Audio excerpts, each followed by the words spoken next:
Bonjour, bonjour, bonjour. Attendez un petit peu que je m'installe. Bon.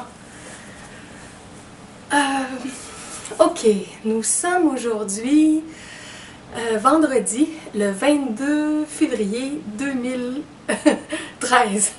Dans une autre vidéo, j'ai dit 2003 parce que je pensais à 2000 quand ma fille est née le 13 février 2000. Puis je pense que c'est deux vidéos précédentes, mais je l'ai marqué, je l'ai ajouté dans la petite note en dessous de la vidéo. J'écris souvent un texte sous la vidéo que je m'étais trompée, puis j'avais dit 2003 au lieu de 2013. Ok, alors, je vous salue officiellement, chacune de vous qui êtes un abonné sur ma chaîne YouTube.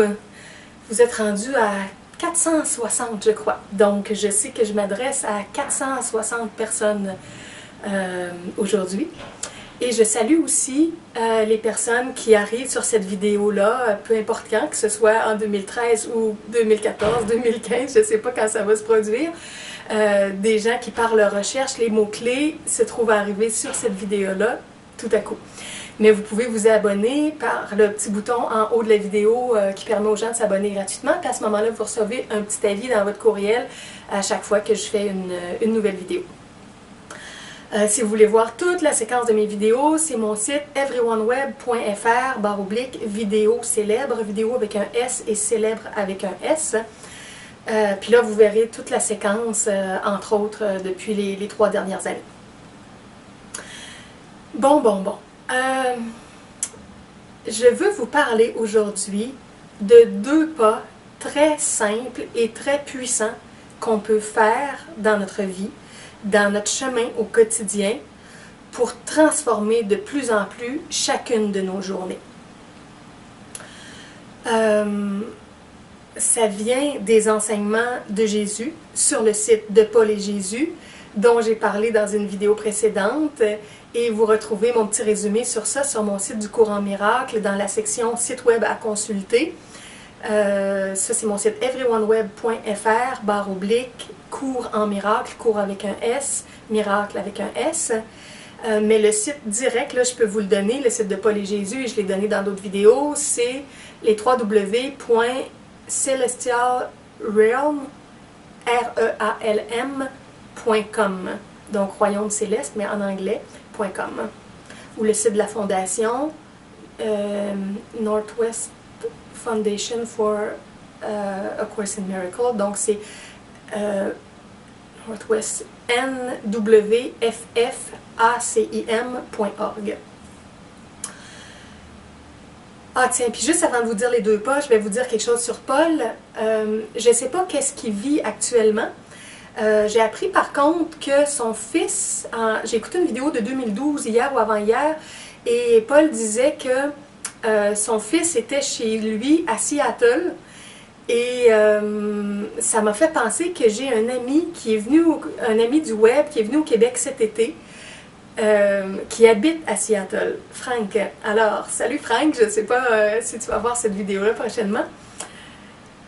Donc, je crois que je vais envoyer un courriel à Frank pour voir si lui pourrait établir un contact avec Christopher, qui est le fils de Paul, Christopher qui vit à Seattle, pour avoir plus de détails sur ce que vit Paul en ce moment, là où il n'y a plus d'activité du tout sur ces sites, ou en tout cas presque plus, depuis 3-4 mois.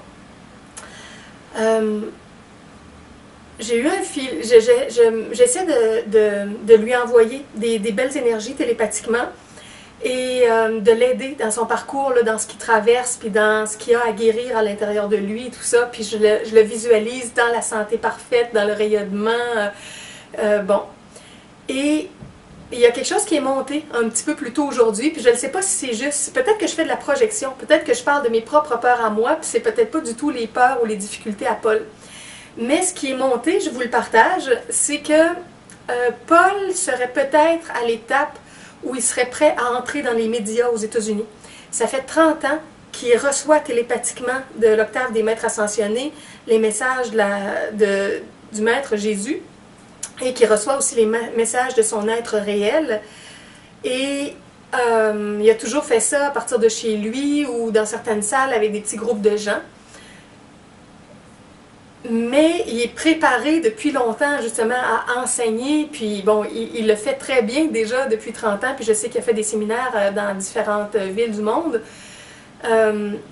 Mais à mon avis, c'est qu'il est aussi en préparation pour entrer à la radio puis à la télévision, pour qu'il puisse être vu, oui, mais surtout entendu dans le message spirituel qu'il offre de par des millions de gens. Imaginez si Paul entre à la télé aux États-Unis. Il y a quoi, sais-tu, je ne suis pas certaine, mais je pense que c'est 250 millions d'habitants aux États-Unis, dans les 52 États. Donc,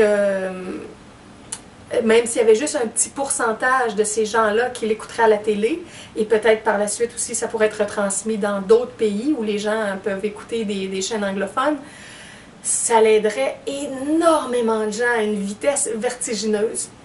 Mais ça, c'est un grand, grand pas, hein? Entrer dans la diffusion comme ça, médiatique, je regarde par là parce que moi, ma télé est là dans la pièce. Et j'ai l'impression que Paul est tiraillé avec ça. Puis que sa guidance interne lui dit de se lancer, puis d'entrer à la radio et à la télé américaine. Puis qu'il y a des peurs à l'intérieur de lui, naturellement pour lui, pour ses enfants, pour ses petits-enfants, bon, pour sa famille, pour ses proches. Je pense qu'il y a des peurs en lui face à tout ça. Et quand j'ai dit tantôt, peut-être que c'est des projections, c'est que je sais que moi aussi, je suis en préparation de cette façon-là, que je fais plein de choses à petite échelle, mais qu'éventuellement, je vais diffuser des informations à la télé, au Québec, puis à la radio. Et moi aussi, je sais que j'ai des peurs face à ça, face à tout ce que qu'il peut y avoir comme retombées positives et négatives, face aux critiques, face au dénigrement. Naturellement, le positif, ça va bien. On n'a pas trop peur de ce qui s'en vient au niveau positif. C'est ce qu'on peut imaginer face aux gens qui peuvent ne pas être d'accord, qui peuvent ne pas comprendre, qui peuvent ne pas respecter, ne pas apprécier. La vie plus médiatisée, ça comporte souvent deux volets, tous ceux qui nous aiment et tous ceux qui ne nous aiment pas. Et c'est à grande échelle. Alors, moi, je sais que je suis préparée pour ça depuis, moi, ça fait presque 25 ans. Hein. J'ai dédié ma vie à mon être réel quand j'avais 21 ans. Je me suis mis en service divin à l'âge de 21 ans. J'ai commencé à enseigner dans la gratuité uniquement avec les dons à partir de 21 ans. Et j'en ai 45, donc ça fait 24, pas tout à fait 25 ans. Donc ça fait 24 ans que je suis en préparation avec plein de choses que je fais. Et je sens que ça s'en vient, que je vais être davantage médiatisée. Mais je cours pas après ça parce que c'est ça, je sais qu'il y a les deux pôles puis qu'il y a beaucoup d'énergie à transformer après ça de tout ce qui revient, et de positif et de moins positif. Alors, bon, si Paul, lui, qui est en contact avec Jésus depuis de nombreuses années, est face à ces choix-là, ce chemin-là, je lui envoie tout mon amour, tout ce que j'ai de plus beau en moi pour l'aider à se tenir debout, à avoir la force de vivre ça et de pouvoir influencer, inspirer, guider d'une certaine façon des millions de gens qui vont l'entendre aux États-Unis. Et si vous souhaitez que ce parcours-là me soit accessible aussi par l'entremise du Québec en français, ben vous pouvez m'envoyer des énergies dans ce sens-là, parce que c'est ça, c'est un chemin qui se prépare. Moi, j'ai toujours dit que je ne cherche pas la célébrité, je ne cherche pas... je cherche rien, à vrai dire, qui pourrait gonfler mon ego. Et quand on le fait pas pour des raisons d'ego, quand on le fait pas pour de l'argent, quand on le fait uniquement par amour pour soi-même et par amour pour les gens, par amour pour la société, pour l'humanité, c'est des motivations qui sont très différentes de celles de beaucoup de gens qui sont parfois médiatisés. Et c'est ça, c'est un autre état intérieur, à mon avis, que ça prend pour pouvoir entrer dans les médias quand on n'a pas de récompense particulière qu'on cherche au niveau de la gloire, puis de l'argent, puis des choses comme ça, puis que c'est pas ces raisons-là du tout qui vont nous amener là. Même moi, c'est plutôt l'inverse. Quand on parle d'une forme de gloire puis de reconnaissance, Une fois qu'une personne est médiatisée, elle n'a plus la même vie privée quand elle est sur la rue, quand elle est dans un lieu public, un restaurant, un centre d'achat. Cette personne-là peut être reconnue de toutes sortes de façons, les gens vont aller vers elle. Et il y a des personnes publiques qui aiment ça, que les gens aillent vers eux. Mais moi, je suis quelqu'un de très tranquille de nature et je ne souhaite pas ça. J'ai pas particulièrement envie d'être dans des lieux publics dans les années à venir, puis que plein de gens puissent me reconnaître. Même, c'était difficile de faire le choix de la diffusion par vidéo. Pour ça, parce que déjà par vidéo, je sais que mon image circule, puis que éventuellement ça va entraîner différentes répercussions au niveau de ma vie privée, pas complètement privée quand je vais être dans des lieux publics. Alors, au Québec, on est chanceux. Il y a beaucoup de respect des artistes, des personnes publiques. Les gens sont très respectueux, puis il n'y a pas tout un phénomène là, de paparazzi qu'on retrouve parfois en Europe ou aux États-Unis. C'est plus calme. Comme si peut-être les gens reconnaissent plus la divinité en eux et en chacun, puis qu'on ne met pas sur des piédestals autant les gens qui sont célèbres, les gens qui sont des artistes, les gens qui sont des animateurs à la télé, puis qu'on reconnaît que c'est des gens comme tout le monde. Et moi, j'ai pas envie de ça, tous ces jeux-là de hiérarchisation, puis j'apprends avec le cours en miracle à voir chacun est mon frère, ma sœur, puis avoir le divin en l'autre comme le divin est en moi, puis qu'on fait juste, pas juste, mais on fait partie d'une grande famille, puis on a tous les forces divines en nous, selon des talents variés pour que ça fasse quelque chose de très beau sur la terre avec toute la diversité de nos talents. Donc, par exemple, j'ai pas le goût de signer des autographes. Je sais que je suis une personne comme toutes les autres et je cherche à voir le divin, la grandeur, la valeur, l'apport de chaque personne, comme je sais que j'ai mes apports à moi, à ma façon. Fait que j'aime beaucoup les relations simples et rien de ce qui est dans le star system en général, ben rien, c'est vite dit, là, mais en tout cas, je cherche rien de tout ça. Bon, alors, en tout cas, j'ai fait un grand préambule pour parler de la vie publique et peut-être vers quoi Paul Totul s'en va pour les temps à venir. En tout cas, je le souhaite, j'aimerais beaucoup ça, le voir à la télé dans les émissions américaines. Et je remarque ce que ça fait quand moi je le vois, quand moi je l'entends à partir de son site web et toutes les prises de conscience qui se font dans mon champ d'énergie.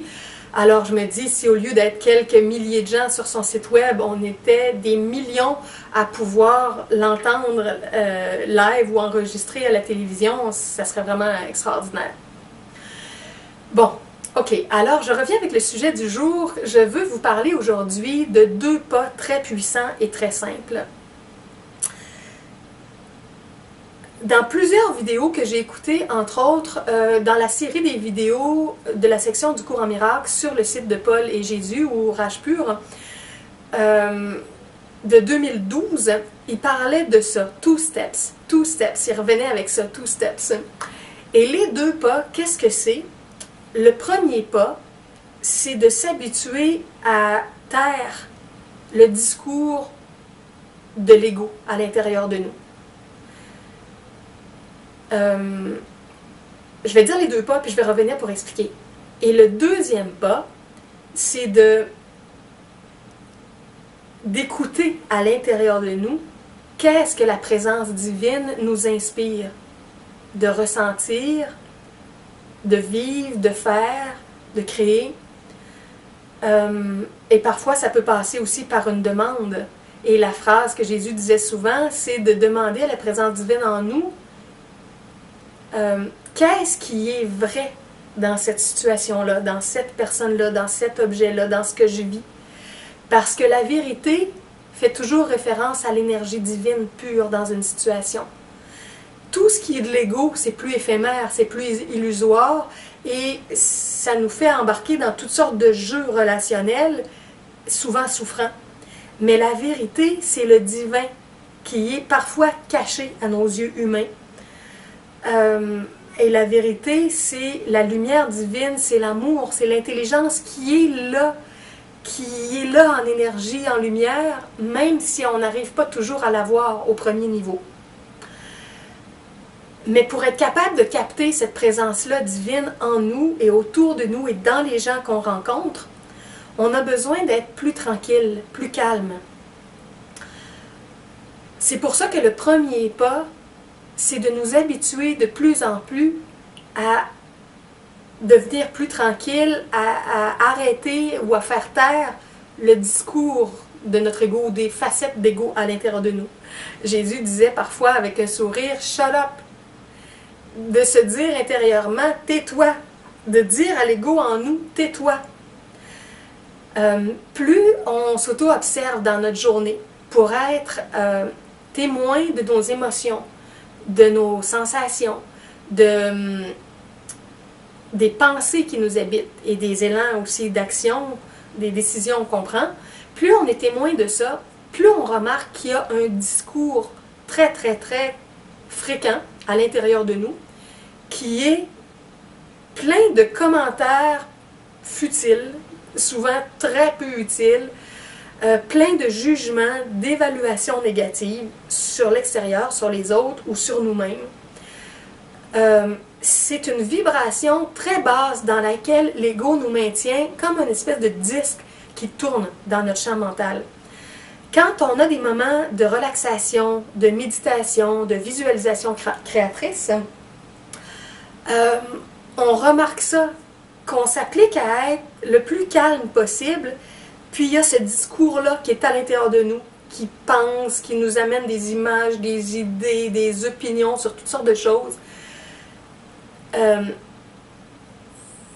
y a un blabla continuel très très souvent dans notre mental. Et tant qu'on est agité de cette façon-là et qu'on a ce regard-là qui est souvent dégradant, négatif sur l'extérieur, sur les gens, sur le monde, on n'est pas capable d'être en ouverture et d'accueillir vraiment la résonance, la vibration divine qui, elle, va changer le cours de notre vie.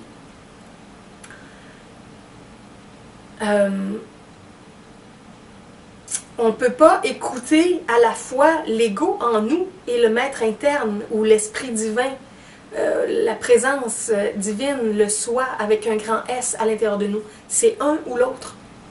Alors, si on veut être capable d'entendre davantage et de devenir, par exemple, comme Paul, comme Kim Michaels, comme d'autres qui ont des capacités à entrer télépathiquement en contact avec l'octave des maîtres ascensionnés, à recevoir une guidance, des informations ou de le recevoir de leur soi spirituel, c'est des gens habituellement qui ont une certaine pratique, soit dans la tranquillité par l'écriture, par le journal personnel, soit dans la méditation, soit dans une forme de tranquillité en prenant des marches, en allant dans la nature.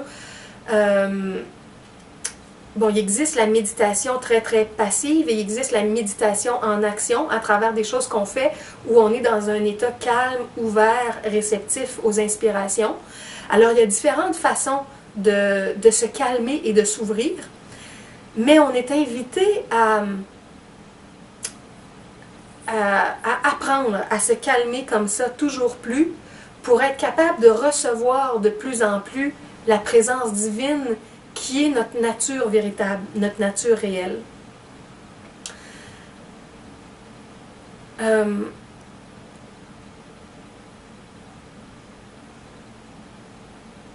Quand on demande aussi, quand on est ouvert et qu'on demande ce qui est vrai dans une situation ou avec une personne, c'est parce que on comprend que ça ne sert à rien d'envenimer une situation désagréable qu'on est en train de vivre avec une personne. Puis plus on va mettre notre attention, notre énergie, notre discours sur les jeux d'ego qui sont en place, plus chacun va réagir dans l'ego pour se défendre, pour se combattre, et plus la situation va s'envenimer. Alors, on est invité à la place à chercher ou à être à l'écoute pour découvrir l'essence, le divin dans les gens qu'on rencontre. et de mettre notre attention sur ça et de ramener les situations ou les discussions sur ça, sur des propos, des sujets, des thèmes qui sont beaucoup plus harmonieux, qui sont plus amoureux, qui sont plus respectueux. Un peu comme un enfant qui fait une crise ou qui a un comportement désagréable, c'est pas d'embarquer avec lui dans la crise et dans tout ça, c'est de l'aider à se recentrer, puis de mettre son attention sur autre chose, sur d'autres jeux, sur d'autres choses qu'il peut apprécier, qu'il peut remarquer. Alors, le deuxième pas qui est de demander au divin qu'est-ce qui est vrai, c'est un pas qui nous demande de s'ouvrir à l'essence divine à chaque moment. Et ça permet des miracles. Le miracle, c'est un changement rapide de perception qui nous reconnecte avec le divin et qui permet la descente ou l'incarnation de l'énergie divine. Ce qui peut produire des guérisons, ce qui peut produire des nouvelles inspirations, ce qui peut produire un changement de relation parce que tout d'un coup, une personne devant nous va agir ou réagir différemment parce qu'on est davantage dans une énergie divine et que la personne, ça va attirer elle aussi son état plus divin. Donc, arriver à voir le divin derrière les apparences d'ego chez quelqu'un d'autre et en nous, c'est ce qui était aussi appelé voir le Christ en l'autre, ou voir le Christ à l'intérieur de nous, voir l'innocence, voir l'enfant divin en soi et en l'autre. Et comme je viens de dire, ça peut produire toutes sortes de miracles dans nos vies.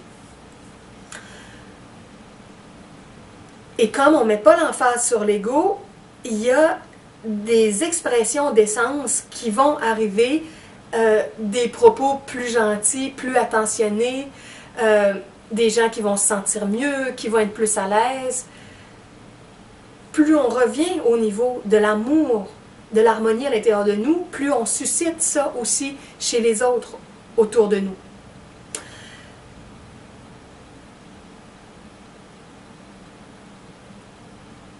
On a souvent une attitude plutôt combative pour essayer de combattre les événements, puis on ne se rend pas compte qu'on perpétue les situations dans une énergie plus combative et négative. À la place, si on est capable de ramener la vision du schéma parfait, qu'est-ce que pourrait être la personne en face de moi dans son schéma parfait, dans sa divinité, qu'est-ce qu'elle ferait, qu'est-ce qu'elle dirait, de quoi on parlerait, comment on agirait l'un en face de l'autre. Si on arrive à se souvenir de ça, on va aider l'autre personne et on va s'aider à être au meilleur de nous-mêmes pour faire un shift, pour faire une switch, un changement rapide d'énergie dans ce qui est en train de se vivre.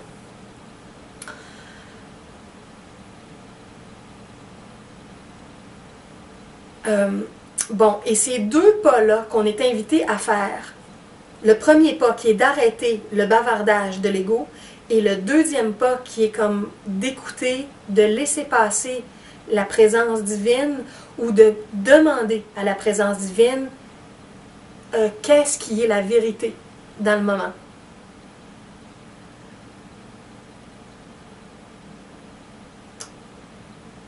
Ça fait en sorte qu'on se relie de plus en plus au divin.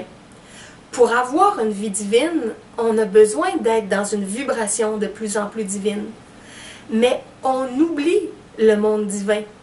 On devient fasciné par tout ce qui est plus humain, dense, dans les jeux d'ego, dans les jeux de corps, de densité, qui ne sont pas toujours imprégnés de la vibration d'amour, d'intelligence, d'harmonie. Et dans ces jeux-là, plus humains, plus denses, souvent on perd de vue complètement qu'à la base on est un être divin, que chacun est un être divin et que le monde divin c'est la réalité. Alors, plus on fait ces deux pas-là, plus on se remet en contact avec l'énergie divine à l'intérieur de nous et plus on se remet en contact avec la guidance divine. Et là, ce que ça fait, c'est qu'on réalise qu'on est toujours guidé si on le veut, si on le souhaite, si on accepte la guidance. Parce que notre soi avec un grand S, notre maître intérieur, l'Esprit divin en nous, le Christ aussi en nous, cette présence-là, elle est toujours, toujours là. C'est ce que l'on est vraiment et on est l'extension de toute cette belle énergie-là à travers toutes les dimensions jusque sur le plan physique pour manifester le divin sur le plan physique. Alors on est l'extension de l'esprit dans les formes plus denses. Mais si on oublie ça, si on perd ça de vue, on devient plus un robot mécanique à travers nos façons de nous comporter, de parler et de densifier l'expérience de l'ego. Plus on s'habitue à taire notre discours intérieur et à demander à la présence divine en nous qu'est-ce qui est vrai, qu'est-ce qui est juste, qu'est-ce qui est amoureux dans l'instant, plus on se relie. Et là, on réalise de plus en plus qu'on n'est pas un agent indépendant pour faire n'importe quoi sur le plan physique. On voit qu'on n'est pas indépendant, on est constamment dans une dépendance au divin. Mais comme j'en ai parlé dans la vidéo précédente, dans une dépendance profondément saine et sainte. Une dépendance qui est une reconnaissance de la source en nous qui nous inspire et qui nous guide. Et qui nous fait voir la partie innocente en nous, au-delà de toutes les choses qu'on a vécues qui étaient moins innocentes, qui étaient moins belles, et pour lesquelles des fois, avec lesquelles on a ressenti des malaises, la culpabilité, puis toutes ces énergies-là qu'on peut laisser tomber, laisser oublier le passé pour revenir dans le présent, dans cette énergie-là qui est plus centrée. Et dans cette dépendance saine-là avec le divin. Jésus, à travers Paul dans les vidéos, explique comment on s'est tourné le dos à la présence divine à l'intérieur de nous depuis longtemps. Comment on a choisi d'être un agent indépendant qui voulait recréer le monde à sa façon, sans se préoccuper de toute l'harmonie divine, le respect des lois divines, et en imaginant qu'on ferait quelque chose de meilleur. Mais on voit où est-ce que ça nous conduit à travers tous nos conflits, nos stress, nos luttes, nos tensions, nos maladies et nos morts.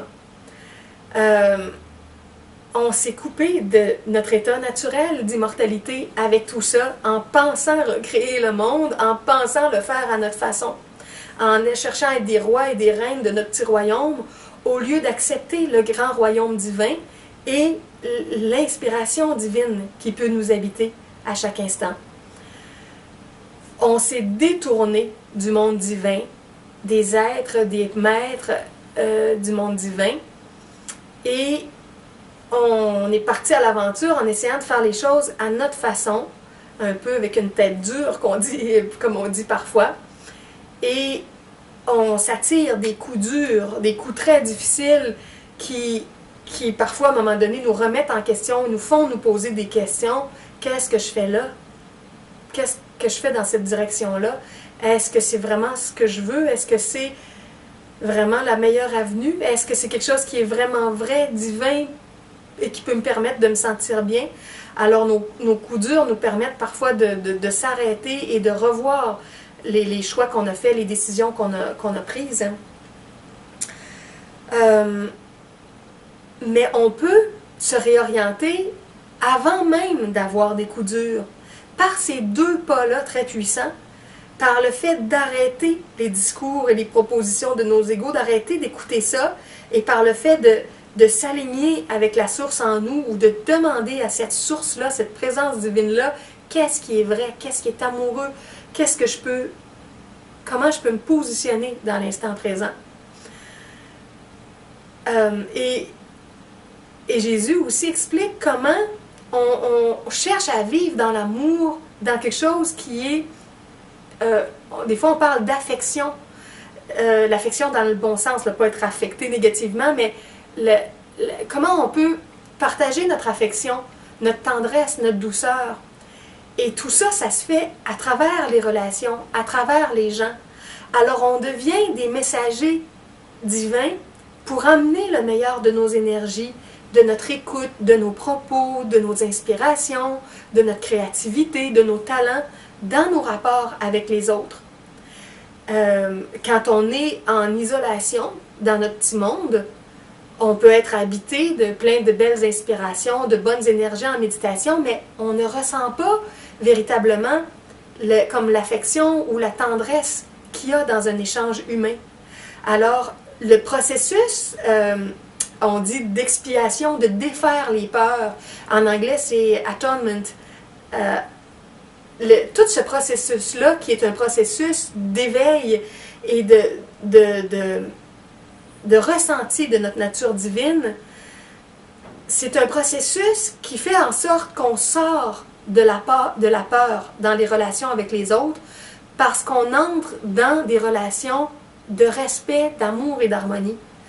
Et ça nous demande d'aller vers les gens pour partager le meilleur de nous-mêmes.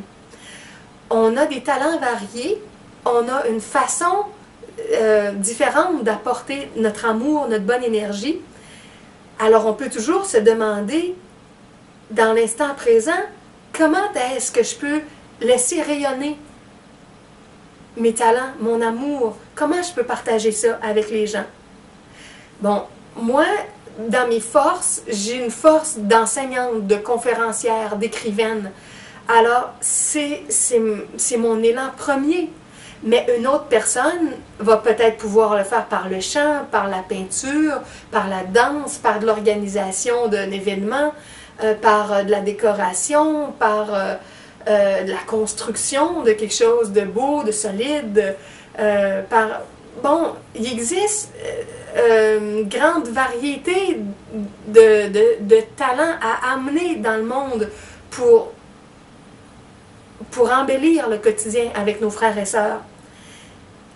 Qu'est-ce qu'on peut amener spontanément? Quel cadeau on peut faire à la vie avec le meilleur de nous, de notre amour, de l'affection, de la tendresse, de la douceur qu'on a pour les gens qui sont autour de nous. Et si on laisse passer cette énergie divine-là, ces inspirations-là, on va être béni en même temps de cette énergie-là. Parce que pour transmettre à quelqu'un ou à un groupe une énergie, on a besoin d'être habité d'abord de cette énergie-là. Donc, elle nous remplit pour qu'on puisse la transmettre.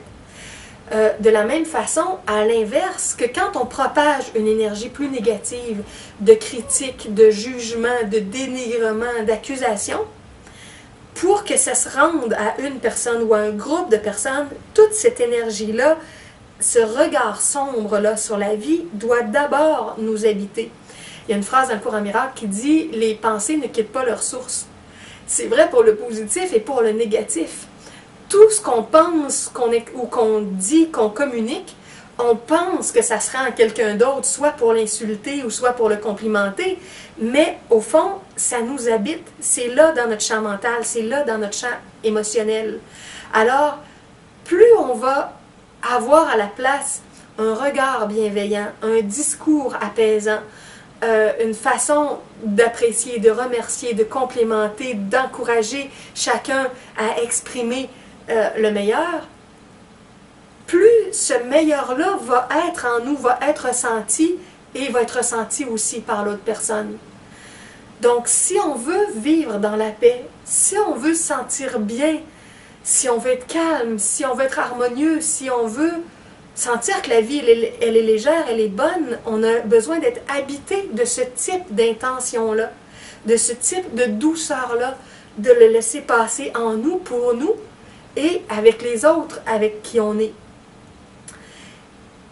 Et quand on n'y arrive pas, on peut s'arrêter de parler, s'arrêter d'agir, aller marcher, aller s'enfermer dans une salle de toilette, aller dans un coin tranquille pour s'asseoir tranquille, prendre une pause, relaxer, méditer ou écouter un peu de musique ou lire quelque chose qui nous fait du bien, se recentrer avant de se remettre en communication pour retrouver notre bonne énergie. Je me souviens de textes de d'autres sources de Jésus que j'avais lus où il disait que avant d'aller s'adresser aux gens, aux foules, autrefois, il y a 2000 ans, quand il a enseigné à grande échelle publiquement, il prenait toujours le temps de se centrer, d'être vraiment en communion avec le Père divin, la Mère divine, l'état christique en lui, avant de s'ouvrir pour... donc, à partir de l'énergie d'amour, c'est pas à partir de notre ego qu'on peut expulser le meilleur, c'est à partir du divin à l'intérieur de nous. Donc, prendre le temps de nous centrer, de nous connecter pour qu'ensuite on puisse émaner la meilleure énergie possible. Et comme je disais tout à l'heure, on va voir dans ça qu'on est toujours dans une dépendance au divin, qu'on se met au service du plan divin et qu'on ne décide plus par notre petit soi qu'est-ce qu'on va faire. Et à chaque instant, Jésus dit, si on s'habituait, si on est en voiture, de se demander par quel chemin c'est le mieux de passer. Si on est en train de marcher, où est-ce qu'on est mieux de tourner? Quand on s'apprête à aller manger, là où il y a le plus de vérité, là où il y a le plus de divinité, là où il y a le plus d'amour, c'est dans quel choix d'aliments? C'est dans quel type de propos, c'est dans quelle décision dans l'instant, dans quel choix d'activité qu'on va faire pour les prochaines minutes. Si on s'habituait à demander de plus en plus au divin en nous, on recevrait une guidance, une inspiration, et on serait toujours de plus en plus connecté, et on sentirait que cette énergie-là coule de plus en plus facilement. Mais il y a une partie de nous, dans l'ego, qui ne veut pas ça, qui veut l'indépendance, qui veut ne rien demander, ne pas s'aligner avec rien ni personne, ne pas tenir compte du plan divin, de la grande famille divine, et faire à notre tête, comme on dit. Et des fois, on se met les pieds dans les plats, on tombe dans un trou. Il y a différentes façons d'exprimer ça. Mais souvent, c'est parce qu'on a fonctionné d'une façon trop indépendante au lieu de se laisser guider. Au lieu comme de s'effacer et d'être un instrument. Il y a une vidéo que j'écoutais hier, entre autres, où Jésus expliquait comment Paul avait failli annuler la soirée. Comme moi, des fois, je viens très proche d'annuler la séance de vidéo que j'avais prévu de faire. Parce que l'ego, tout à coup, nous assaille. L'ego avait assailli Paul. Et là, il parlait, entre autres, qu'il était dans un moment où il y avait des difficultés financières. Paul, comme moi, fonctionne uniquement avec les dons qu'il reçoit. Et les dons, c'est pas comme un salaire, c'est pas... on reçoit pas tous les jeudis un salaire, c'est selon les inspirations des gens, selon leur amour à eux aussi. Bon. Et c'est une période où Paul recevait très très peu. Et là, il était dans certaines insécurités, dans certaines difficultés, puis il avait envie de tout arrêter, puis d'arrêter, d'annuler le rassemblement qui était prévu avec les gens, qui faisaient spontanément, généreusement, avec tout son amour. Mais finalement, il a réussi à se recentrer assez pour venir à la rencontre prévue et se mettre en disposition et de laisser passer le message que Jésus avait à donner. Mais il y avait de la difficulté. On voyait dans l'enregistrement de cet événement-là que le rythme était beaucoup, beaucoup plus lent. Il n'arrivait pas aussi bien à faire le calme à l'intérieur de lui et d'entendre le message que Jésus lui transmettait et qu'il transmettait au groupe ensuite. Le débit était beaucoup plus ralenti, puis il était moins satisfait de lui-même, mais au moins il était là. Il n'avait pas annulé la rencontre. Et des fois, c'est ça. Le divin nous invite à se mettre en service pour faire quelque chose dans le monde avec tout notre amour, dans la grande famille humaine, pour apporter le meilleur de nous à nos frères et sœurs. Et l'ego en nous résiste parce que l'ego, lui, il est dans une dynamique où il veut prendre, prendre, prendre. Alors que l'essence, elle donne, elle rayonne. Notre essence, notre nature divine, c'est un état solaire. Des fois, quand je parle de mon nom spirituel, Solari Harmonia, Solari en moi, Solari Julie, Solari, c'est la partie divine à l'intérieur de moi qui offre le meilleur. C'est de laisser rayonner ce qui vient du meilleur qui nous habite. Alors que l'ego cherche à prendre, à accumuler, et dans l'insécurité, il n'y en a jamais assez. Alors que notre état solaire, notre état divin, c'est la confiance, c'est l'abandon, c'est le lâcher-prise, c'est de sentir que dans cette source solaire-là, dans le grand soleil universel, on a toujours l'essentiel, on a toujours ce qu'on a vraiment besoin d'avoir. Et qu'il y a beaucoup de choses superficielles des fois qui font partie de nos vies, que c'est pas grave si on ne les a pas, si on peut pas les avoir, si ça se met pas en place. Mais l'essentiel est toujours là. Et quand on sait que l'essentiel est là aussi, c'est qu'on fait nos choix non plus avec la peur de perdre, la peur de ne pas avoir. On les fait vraiment dans la confiance, dans un état d'abondance intérieure.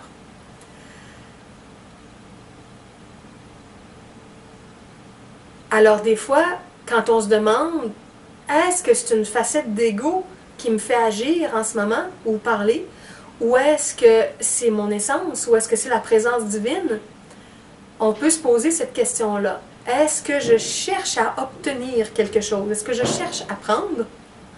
Est-ce que je veux une récompense? Est-ce que je veux une gloire? Ou est-ce que je cherche à nourrir, à ensemencer, à faire fleurir, à offrir le meilleur? Et quand on est dans cette énergie-là du don, du cadeau, on est dans la partie divine de notre être. Et on se sent bien. Et on se sent dans quelque chose de léger. La vie devient automatiquement légère parce qu'on n'a pas d'attente, on n'a pas de peur, on n'a pas de plan pour le futur ou de souvenirs négatifs du passé. On est juste là dans le moment éternel en train de laisser couler, d'exprimer ce qui vient. Alors ces deux pas-là, les deux steps, ils sont très très simples mais extrêmement puissants pour alléger notre vie, apporter des miracles, apporter des trouvailles, arrêter le discours de l'ego à l'intérieur de nous et juste accueillir ce qui vient ou demander au divin qu'est-ce qui est vrai, qu'est-ce qui est amoureux en ce moment. J'ai remarqué entre autres là, depuis quelques jours où je le pratique de plus en plus, par exemple en me brossant les dents ce matin. Et si mon ego est en train de discourir, il me fait penser à toutes sortes d'affaires et je suis pas vraiment là, je suis pas en train de vivre le moment présent, je pense, ça tourne dans ma tête. Et là, je m'habitue à arrêter le discours, à juste être là, dans ce que je fais, à ressentir ce qui est là. Alors, j'étais en train de me brosser les dents et de ressentir, et tout à coup, je suis tombée en amour avec mes dents. Et je suis tombée dans un moment où je suis montée dans un moment d'amour, où j'ai pris le temps de remercier mes dents. J'avais jamais fait ça. J'ai 45 ans et jamais dans ma vie, j'avais remercié mes dents pour tout ce qu'elles ont fait pour moi toute ma vie, à tous les jours, avec tout ce que j'ai mangé, tout ce que j'ai savouré. Et là, juste en étant à l'écoute, en arrêtant le bavardage dans mon mental, j'étais toute là et j'ai eu un moment de gratitude en brossant mes dents pour la richesse des dents, de mes dents. Et tout à coup, j'ai trouvé ça extraordinaire et je me suis dit, comment ça se fait que j'ai jamais apprécié mes dents? je les ai jamais remerciés, j'ai jamais remarqué cette bénédiction-là dans mon corps, qui est là tout le temps, tous les jours, en tout temps. Alors c'est un petit exemple, voyez-vous, en arrêtant le bavardage, le premier pas, et en étant juste à l'écoute, en se demandant qu'est-ce qui est vrai, qu'est-ce qui est amoureux, qu'est-ce qui est doux. Dans le moment, j'ai remarqué quelque chose que j'avais jamais remarqué. Alors, vous allez avoir des surprises. Si vous faites ces deux pas-là dans vos journées, puis que vous vous appliquez à les faire de plus en plus, il y a toutes sortes de choses que vous n'avez pas vues, que vous allez voir, que vous n'avez pas senti, que vous allez sentir, que vous n'aviez pas remarqué à l'intérieur de vous, autour de vous, dans les gens près de vous. Et en mettant le focus sur le meilleur, en détournant notre attention de toutes les petites choses négatives qui pourraient être là, on enlève notre attention de là et on la ramène au présent. Ça me fait penser aussi une petite anecdote avec ma mère. Ma mère avait 3 personnes particulières à rencontrer au début de la semaine. On est vendredi, c'était lundi. Puis, il y avait déjà eu des conflits avec les personnes dans le passé, puis des insultes, puis elle s'est fait insulter par ces gens-là à un moment donné, puis là, elle se disait « Ah, comment ça va se passer quand je vais les rencontrer? » Puis bon, et elle souhaitait que ça soit un moment de paix, puis que ça se passe le mieux possible. Puis elle me dit au téléphone, elle me dit là, j'ai pas envie de diriger le show, comme on dit, là. J'ai juste envie d'être à l'écoute, puis de demander au divin qu'est-ce que j'ai à dire, qu'est-ce que j'ai à ne pas dire. Puis là, j'ai dit à ma mère, j'ai dit, Mamsie, je l'appelle comme ça, j'ai dit, Mamsie, c'est incroyable. Tu me dis là ce que je viens d'apprendre dans certaines vidéos que j'ai écoutées, en tout cas, certains rappels, c'est des choses qu'on sait, on sait tous ça, mais que ça nous le rappelle de le vivre, de le faire. J'ai dit, tu te proposes de vivre exactement ce que nous suggère de vivre, puis là, je lui parle des 2 pas. Justement, de ne pas tout décider avec notre ego, de taire le bavardage de l'ego, de se mettre à l'écoute, puis de suivre les inspirations. Et ma mère voulait faire ça spontanément. Ma mère est très intuitive. Ma mère est beaucoup à l'écoute de son cœur aussi. Pas toujours, comme tout le monde, mais c'est une femme de cœur à la base. Et alors j'ai dit, c'est super, je pense que c'est la meilleure attitude que tu peux avoir dans le contexte. Oubliez tout le passé, tout ce que vous avez vécu, juste être là et d'écouter, d'être à l'écoute de la voix divine qui va venir. Et à la fin de la journée, je l'ai appelée, j'ai demandé comment ça s'était passé, puis elle m'a raconté les détails de la situation. C'était incroyable. Tout ce qui s'est passé, c'était le plan divin parfait, parfait, parfait. Ça n'aurait pas pu être mieux. Et tout le monde était de bonne humeur quand la rencontre est terminée. Chacun s'est apprécié, remercié. L'ambiance avait été bonne, il n'y a pas eu d'accrochage. Tout a bien été, tout s'est bien déroulé. C'était le divin sur la terre. Mais je me disais, je comprends, parce que justement, ma mère est arrivée dans une attitude très, très simple, très humble, très, OK, je vais juste être là, écouter ce qui vient, rien forcer. Et puis toute cette énergie-là, j'ai senti aussi que ce qu'elles m'ont raconté les autres aussi, je crois qu'on fait leur part du chemin naturellement aussi pour être au meilleur d'eux-mêmes. L'essence a attiré l'essence partout. En tout cas, c'était un très très bel exemple, ce que ma mère m'a raconté. Je n'entrerai pas dans les détails pour ne pas dévoiler des choses de sa vie privée, puis de la vie privée des gens qui étaient là. Mais c'était vraiment formidable. Et je crois que quand on redoute un moment avec quelqu'un, une discussion, que ce soit avec un patron, que ce soit avec notre conjoint, notre conjointe, notre amoureux, notre amoureuse, que ce soit avec nos enfants, avec un ami, avec une entrevue au travail, il y a un plan divin. Il y a une énergie divine qui englobe tout ça. Il y a une lumière qui est toujours là pour nous chapeauter, nous envelopper, nous guider. La rivière divine, elle est là. La réalité, elle est là. Mais quand on est dans le passé, quand on est dans nos peurs, quand on est dans le contrôle, quand on est dans toutes les facettes d'ego en nous, On ne fait pas place au plan divin. On organise les choses à notre façon, avec toute notre insécurité puis notre contrôle. Puis finalement, on bloque puis on met des obstacles tout partout. Alors que si on oublie le futur, on oublie le passé, on est juste centré dans le moment présent, dans la simplicité, dans l'humilité, à l'écoute de ce qui vient, ça peut se passer très, très, très bien. On peut avoir tellement des belles surprises. Alors, faites confiance. Faites confiance à cette belle énergie-là qui est à l'intérieur de vous, qui est à l'intérieur de chacun. Ne vous attendez pas au pire. Ne vous attendez pas à des scénarios négatifs. Attendez-vous au divin. Imaginez que le divin va faire sa place dans votre vie. Parce que notre mental crée, notre mental anticipe, notre mental prépare, attire. Donc, ne prévoyez rien de problématique, de malsain. Peu importe la situation dans laquelle vous vous retrouvez ou que vous vous retrouveriez, si vous visualisez quelque chose, visualisez le plan divin. Visualisez l'attitude divine de la personne. Je me souviens, il y a plusieurs années, je faisais des rencontres dans mon salon. Puis, à un moment donné, il y avait un gars qui venait, puis à d'autres moments, c'était son père qui venait, mais les deux étaient en grand conflit ensemble. Et une journée, les deux se sont trouvés à venir ensemble.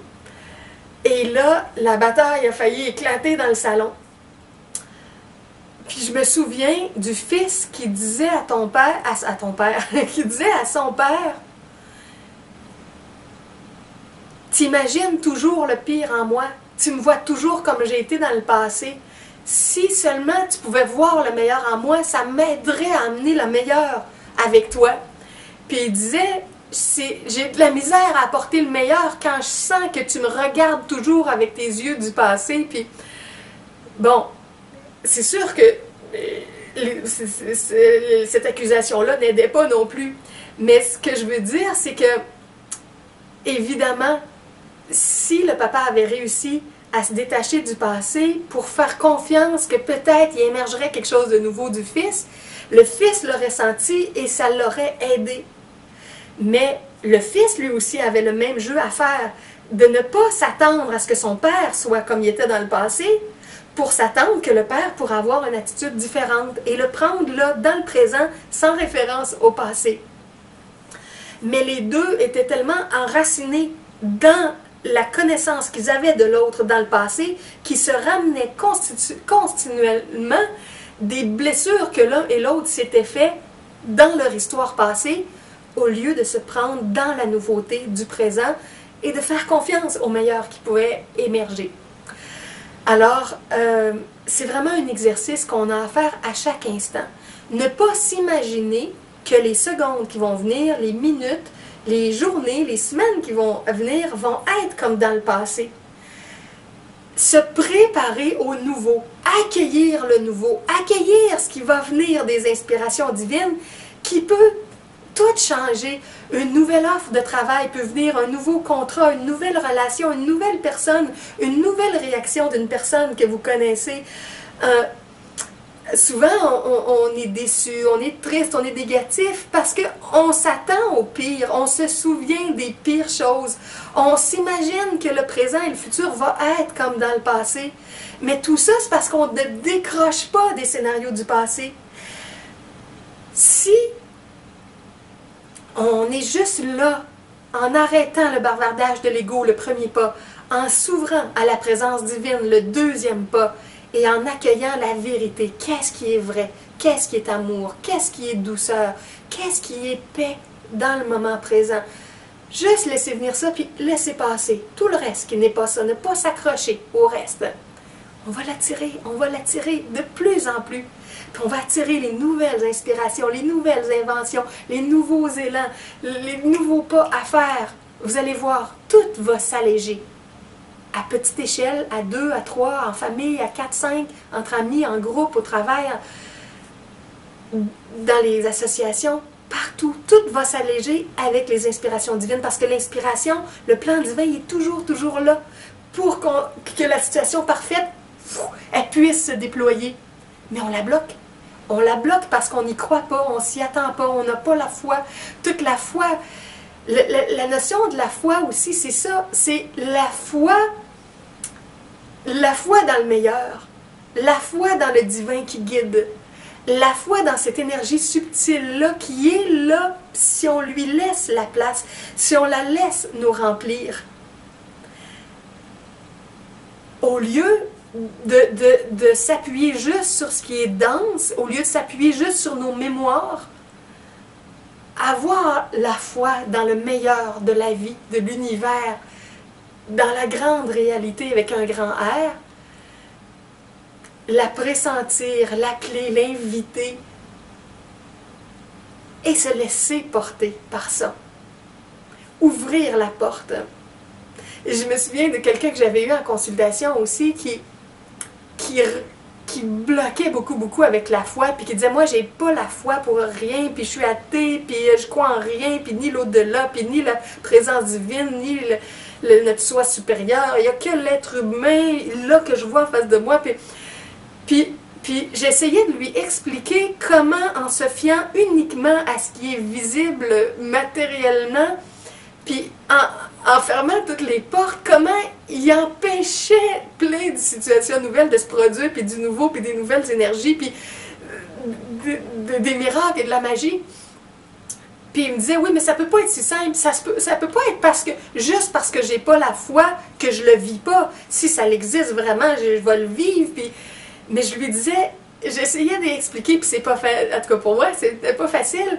Peut-être que pour quelqu'un d'autre, ça serait facile. Parce qu'il ne faut pas s'attendre au difficile, il faut s'attendre au simple, parce que la vie divine, elle est simple. Puis quand on dit toujours, ah, ça va être compliqué, puis ça va être dur, on matérialise un scénario dur comme ça.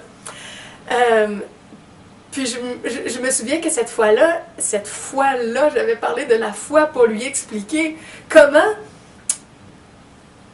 oui, c'est un saut dans le vide, la foi, en comprenant qu'on est créateur, que le mental crée, que l'esprit divin d'amour crée, et que quand on s'attend au meilleur, on vient d'ouvrir des portes puis des chemins qui vont faire entrer le meilleur. Et quand on s'attend au pire ou à juste ce qui est connu puis conventionnel, c'est que le connu et le conventionnel qui va arriver. Faites des expériences, donnez-vous des moments de saut dans le vide comme ça. Plongez dans la foi la plus belle et vous allez voir ce qui va se produire. Et si vous voulez, vous pouvez témoigner en dessous de cette vidéo-là. Il y a des zones de commentaires. Vous pouvez, si vous avez vécu des moments en lien avec tout ce que j'ai parlé dans la vidéo, faites un petit partage. Je ne réponds pas aux commentaires en dessous de la vidéo. Si vous voulez que je réponde, écrivez-moi par courriel. Dans mon courriel privé à juliedemontréal@gmail.com. Là, je vais vous répondre. Mais les commentaires, je les lis, mais je ne réponds pas. Alors, mais vous pouvez témoigner, vous pouvez vous en servir pour partager avec les autres le meilleur de ce que vous vivez. Bon, alors je m'arrête ici aujourd'hui et je vous souhaite des belles surprises avec ces deux pas-là. Faire taire le discours de l'ego en nous, qu'on soit seul ou qu'on soit en présence de gens, arrêtez tout ce bavardage-là et juste écouter et se demander qu'est-ce qui est vrai, qu'est-ce qui est divin, qu'est-ce qui est juste, qu'est-ce qui est pur, qu'est-ce qui est doux, qu'est-ce qui est amoureux en moi, puis dans l'autre que je peux faire émerger là, dans la situation. Qu'est-ce qui est, où est la créativité, l'intelligence divine, l'amour divin? Bon, alors merci beaucoup d'avoir écouté cette vidéo et au plaisir de se retrouver. Je me réjouis déjà à l'avance de notre prochaine rencontre dans l'éternité. À bientôt.